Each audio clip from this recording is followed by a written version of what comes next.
nós vamos mostrar num curto período aqui, com o que nós estamos lidando, com o que a população, com o que o Brasil, o que o mundo está lidando. Quando se fala em coronavírus, nós estamos falando numa gripe. Muito bem. O que é uma gripe? Uma gripe são sintomas respiratórios, mais sintomas constitucionais. O que são sintomas respiratórios? Nós temos a coriza, nós temos o espirro, nós temos a tosse, nós temos o nariz entupido, uma obstrução nasal. Isto é um resfriado. Porém, se esse paciente, se essa pessoa somar esses sintomas respiratórios, mais sintomas constitucionais, tipo aumento de temperatura, febre, dores no corpo, dores musculares, mialgias, dores nas articulações, fadiga, fraqueza, adinamia, cansaço, nós temos então uma gripe. Então, sintomas respiratórios mais sintomas constitucionais, nós dizemos que eu estou com gripe. Vamos imaginar que um de vocês aqui, hoje nós estamos no dia 27 de março de 2020, um de vocês chega em casa hoje à tarde, às 6 horas, deu um espirro, o nariz correu um pouco, teve um pouco de dor de garganta, um certo cansaço. Ele chega para a família, me estressei hoje, passei o dia envolvido com reuniões, tive muitas dificuldades de lidar com os problemas, eu vou tomar um banho, comer alguma sopinha e vou me deitar que estou muito cansado, que amanhã estou com muito serviço. Aí pelas 10, meia-noite ou no outro dia de manhã ele acorda com mais tosse, mais espirros, mais dor de garganta. Bom, o que ele vai pensar? O que eu tenho? Com esses sintomas, tem um pouco de temperatura, uma leve dor de cabeça, continua aquele cansaço, está pior que ontem de tarde quando cheguei do trabalho. Acho que eu não vou conseguir trabalhar, estou mal, não estou me sentindo bem. Eu acho que tenho uma gripe. Esse é o nosso raciocínio.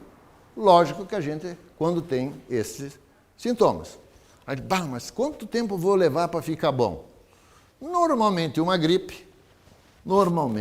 Então, nesse dia 27, que é hoje, eu estou triste porque eu estou cansado.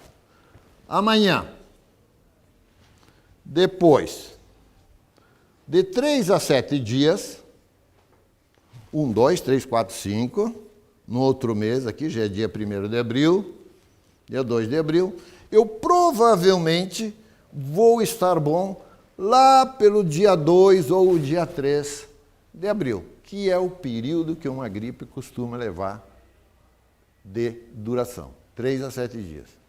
Segunda pergunta que ele pode fazer, mas de quem que eu peguei essa gripe? Então, vamos voltar para trás. No dia 26 eu estava bem, 25 eu estava bem, 24 eu estava bem, 22, 23 eu estava bem. Bom, então vocês veem que eu fiquei doente com gripe num curto período de tempo. Talvez 24, 48 horas, que é o coronavírus, costuma às vezes até demorar um pouquinho mais, 3 dias, até tu sentir o impacto da doença. Mas, de uma maneira geral, as gripes, que é o que o corona produz, é uma gripe, eu adquiri isso aí nos 4 dias, 5 dias anteriores. Mas onde é que eu estive nesses últimos 5 dias? Eu estive na minha casa. Bom, na minha casa não tem ninguém com sintomas. Estive com amigos. Eu fui numa festa de um amigo no fim de semana e ele se queixou que ele estava cansado, eu achava que ia pegar uma gripe. Bom, este é o contato. Eu estive no trabalho, no grupo onde eu trabalho, na sala, no ambiente que eu trabalho, e passo de minha mente. Tem alguém com aqueles sintomas? Se tiver, provavelmente eu peguei dele. Se não, não foi dali. Onde mais estive? Com estranhos. Tu estava na rua, encontrou um amigo, que por sua vez te apresentou um outro amigo, e você cumprimentou ele, prazer, muito obrigado, tocou na mão dele, e na sequência, a gente passa aí umas 20, 30 vezes por dia a mão no rosto. E ele naquele dia me disse, não estou muito bem, estou cansado, não vou poder ir com vocês, que eu vou para casa porque eu acho que eu devo estar gripado. Ou ele vai referir sintomas que te lembrem que possa ser. Pum, então o que tu vai pensar? Aonde eu peguei a gripe. Se eu peguei a gripe de alguém, isso significa que eu posso passar essa gripe para alguém. Lembre-se que a gripe é provocada sempre por um vírus.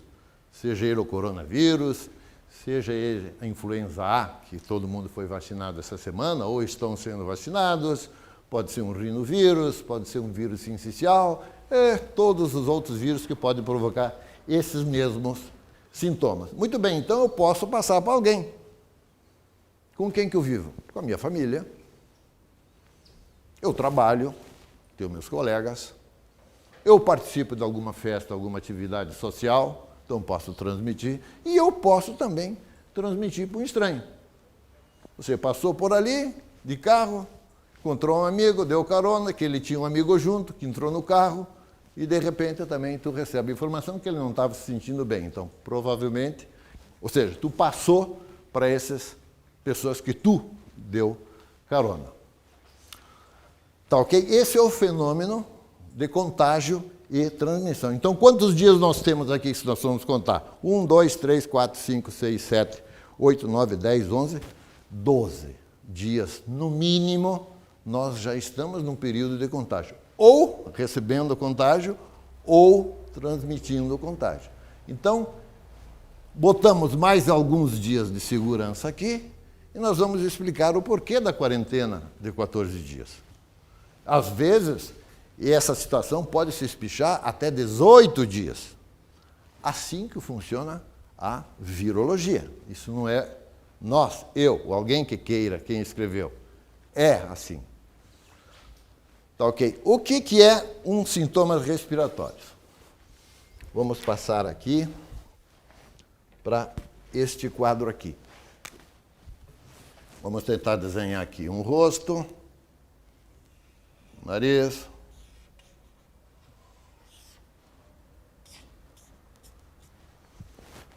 nós temos a via aérea nasal,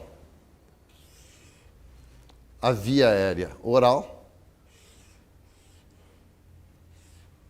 aqui o pomo de Adão.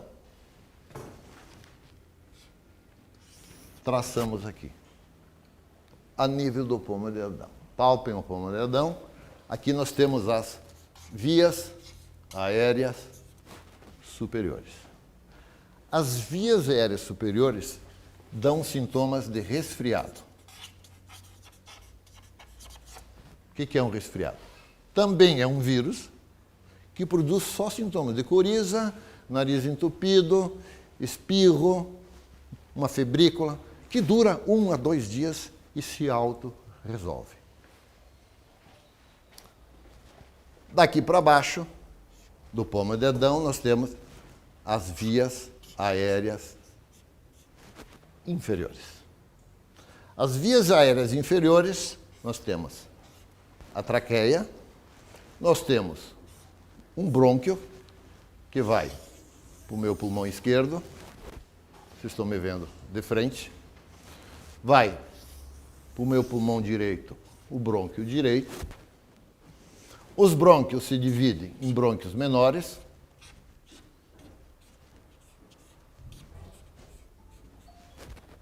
e na ponta dos brônquios mais finos, nós temos um saco de ar. Correto? Então, quando esses sintomas respiratórios atingem as vias aéreas superiores, estou com uma infecção de via aérea superior. Então, infecção de vias aéreas superiores. Período curto de duração. O problema começa quando acomete as vias aéreas inferiores. Daqui para cima, este paciente é tratamento ambulatorial.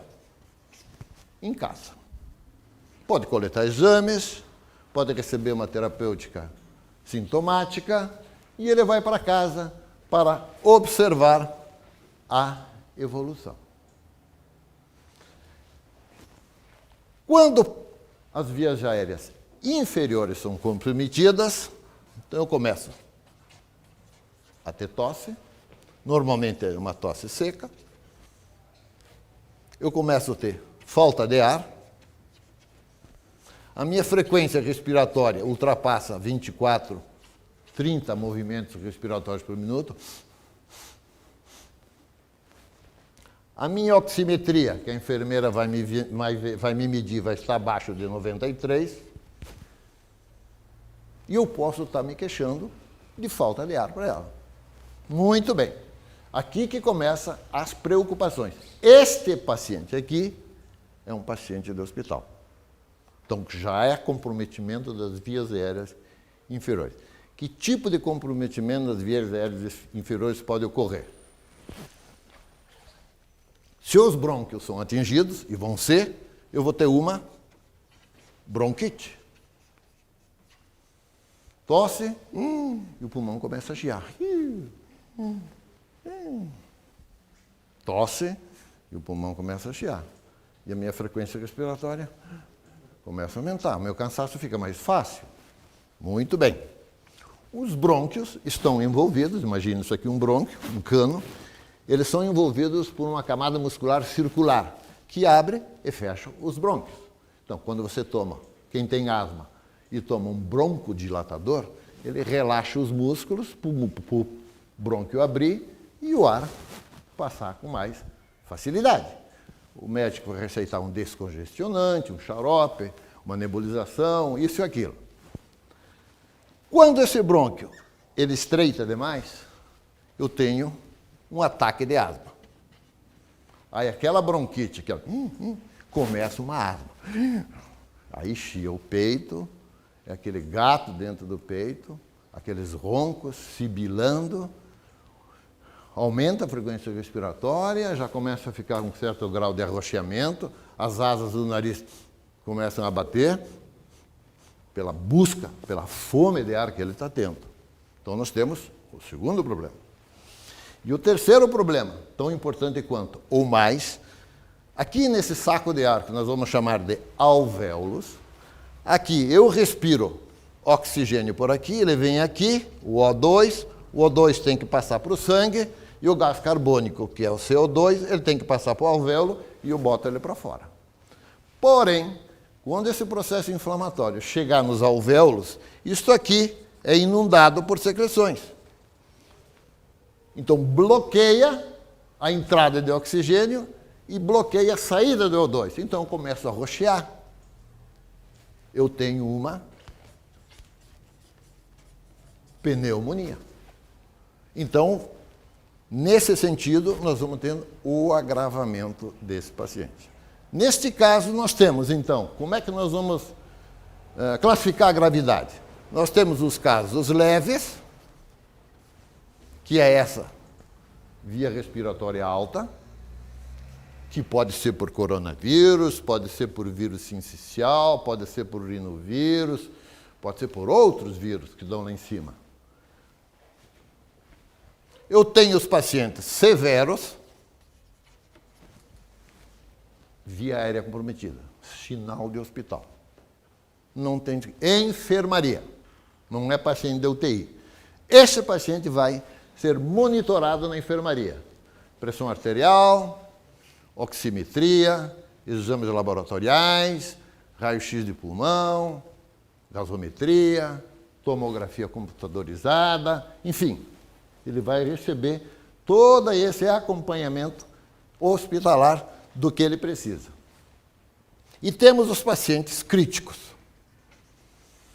No paciente severo, então vai ser prescrito para ele suporte de oxigênio com máscara, ele vai receber uma hidratação, ele vai receber uma alimentação possível, ele vai ficar monitorado na enfermaria. Se essa suplementação de O2 ou essas medidas que foram tomadas não forem suficientes para melhorar a frequência respiratória baixar de 24. A oximetria tem que subir de 93 para cima. E ele não sentir melhor e a ventilação não melhorar, este paciente, então, que recebeu suporte de oxigênio, se recebeu suporte de assistência no andar, na enfermaria, não melhorar, começa a ver a oscilação da pressão sanguínea, há possibilidade de um choque séptico. Antes que isso ocorra, esse paciente vai ser removido para a UTI, porque ele vai precisar de uma ventilação mecânica para que a oxigenação dele atinja o nível melhor, 99 ou 100, ou 96 para cima, a frequência respiratória dele melhora, eu consigo oxigenar todos os tecidos do organismo, eu consigo controlar a pressão arterial e ele vai precisar dessa máquina para respirar. Tá ok? Muito bem. Então, isto ocorre porque essa pneumonia ela não fica localizada ali. Outros sacos de alvéolos que estão distribuídos em ambos os campos pulmonares, que a tomografia vai me mostrar, vai me medir essas necessidades. Entre o período dos sintomas leves, vamos imaginar que ele teve uma infecção de viário superior. Bom, esse aqui vai evoluir para cá ou não? Não sabemos. Ele vai para casa. Ele vai com orientação. Se ele piorar os sintomas e começar a ter sintomas respiratórios, então é sinal que ele atingiu aqui. Esse paciente está em casa com sintomas leves, que ele tem que ficar em casa, e ele precisar de uma hospitalização, pode levar de 5 a 8 dias. Então ele vai para casa na segunda, ele fica bem na terça, fica bem na quarta, na quinta ele começa com tosse pior, começa com chiar e falta o peito, está tomando no quarto, quinto dia. Ele vai para o hospital. O tubo, ele vai receber em torno do 10º dia da doença. Então, sempre é um paciente que tu te antecipa se ele está monitorado. Ele está em casa, quarto, quinto dia, se precisa, vai para o hospital. 8º dia, normalmente, é o período em que ele pode agravar, vai para a UTI e o procedimento que ele vai receber das necessidades dele. Então, nós falamos, então, como que ocorre o processo. Lembre-se, o vírus, ele tem preferência pelo via aérea. Mas ele pode pegar o teu fígado, ele pode te dar uma diarreia, ele pode te dar uma insuficiência renal. Ele é sistêmico, o vírus se distribui em todos os teus tecidos via sangue. Mas ele adora o tecido pulmonar. Muito bem. Vamos aproveitar aqui e falar de que nós estamos tratando, o que é esse tal de vírus.